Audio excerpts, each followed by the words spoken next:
Today on the Transplant Helper, I want to offer to you a huge challenge, a challenge to be a better person and to do better in your life than you ever done before. Go ahead and stay tuned.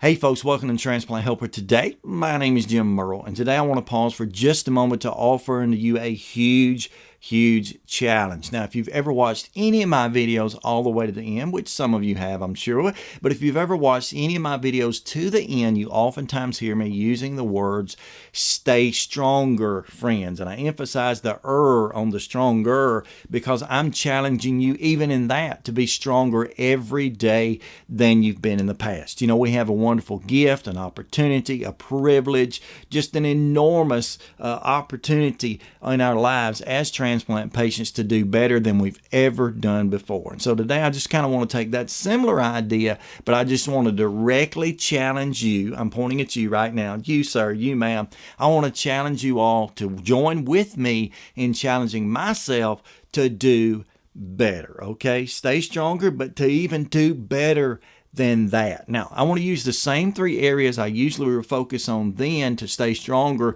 to talk about doing better. And that is, I want to challenge you to do better first and foremost physically, okay? Whatever it is you're able to do in life, I want you to do better in that when it comes to the physical things. Now, the only way that's going to be accomplished is by, number one, improving your diet. If you're like I am, I know the transplant diets overall. I know the various diets that go along with certain organ failures and such, but in general, pretty much everybody's diet is almost the same, and that is we ought to be working hard to eat more fruits and vegetables, to cut out some of the sugars and especially the salts that we eat. That's a pretty good diet, a decent diet at least, for about anybody. But I can tell you straight up, with all honesty, I'm much better at teaching people to do that than showing them to do that. As a matter of fact, one of the sayings I have sometimes, which is not really good on my part, but I like to tell people, do as I say, not as I do. Because I'll be honest, if you lay down on the table there, and I like fruits and vegetables, but if you lay down fruits and vegetables and good healthy things, and then on the other side you lay down pizzas and chili dogs and cheeseburgers, I'm going to choose the chili dogs, cheeseburgers, and pizzas nearly every time. And that's to my own detriment. But I want to challenge you, and I'm challenging myself starting today, and I want you to be encouraging me and holding me accountable that you can do better, okay? No matter where you are, you can do better. And starting with your diet, your intake is going to help. And once you get that intake down pat, you can start that output. And that is basically getting better at exercise. You know, I know that it's good for people to exercise in any form, whether you walk or jog or swim or run or, you know, just move your body around throughout the day. You're going to be much healthier. You're going to be better off when you're exercising. But I want to challenge you because I need the encouragement. I need the accountability myself to be challenged to intentionally do those things. Not just to say, like I've said so many times when I'm asking the transplant clinic, you know, how much do you exercise? And I said, well, I stay busy, but to challenge myself to intentionally start moving. I've already had a program just a week or so ago about the basically pre-osteoporosis that many of us may be suffering with without even knowing. One of the best things you can do for that is not only taking your calcium, your vitamin D's, the supplements, but even more than that, just using some weight-bearing exercises and get moving, okay? That will help you. So I want to challenge you to do better physically.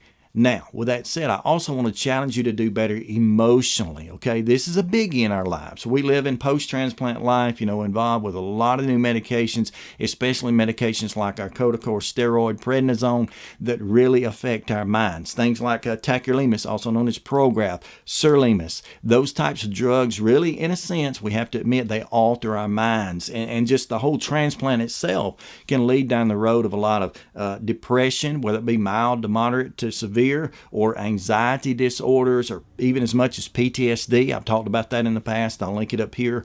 You know, a lot of things emotionally have changed for us now as transplant patients, and it gets really hard. Trust me, I know. I've been there, and I'm doing that. It gets really hard to kind of keep hold of our emotions and to keep ourselves in check. I'm personally one who deals, honestly, with a lot of anxiety / anger type issues. You know, I can treat people better on the street or in the grocery store with more respect and more kindness than I even do my own family. And I've got to do better at that. And I'm challenging you, if you're dealing with anything like that, to do better. Whether you have to go and seek assistance with that through counseling, or whether you may have to take some anxiety type medications or something, just find a way to do better at that and improve yourself emotionally. And then finally here, not only the physical, the emotional, but thirdly, the spiritual, okay? Maybe you're not even considering yourself as a spiritual, religious type person, but I promise you, we have a sense in us. We have an empty hole in us somewhere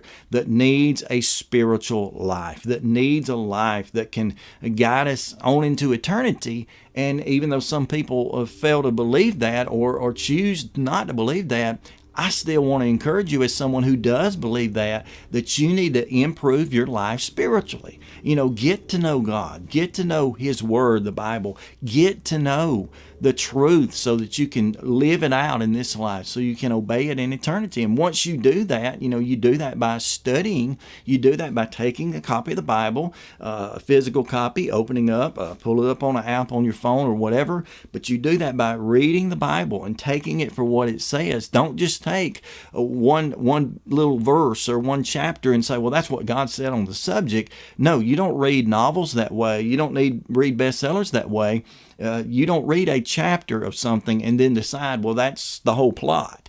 You've got to read the whole thing. So sit down, take time. It'll take time, and incrementally read through your Bibles, maybe several times. And as you do that, start looking for what God's will for you is in your life, and then apply those things. Any place that you can find to make correction, to make improvements, to be obedient to God, that's a place you need to start. So I encourage you to get stronger, to do better spiritually. And let me tell you what the end of this is. When you end up doing better spiritually, then emotionally, you become better. Maybe not perfect. Again, you may still need some assistance, but your spiritual leads your emotions, and then your emotions can lead your physical. When your emotions are in check, like I said a moment ago, things like high blood pressure, different stressors that can cause heart attacks, strokes, whatever, can be decreased, therefore increasing your chances of a healthy life. I hope this has helped you out in some way. If it has, how about give this program a great big thumbs up? That encourages me to keep making content like this. If you don't like it, go ahead and give it a thumbs down. I'm good with that. I can live with it. And be sure to comment below. Tell me what you think about what we're saying. Do you agree we need to do better? Or are there some areas in life where you think maybe I've pushed the envelope and it's not necessary? Comment below. I would love to hear the discussion that comes up. By the way, if you don't already know this, I read every single comment and I reply back to every comment that's ever placed beneath my videos, over on the YouTube platform, at least if you're watching on YouTube.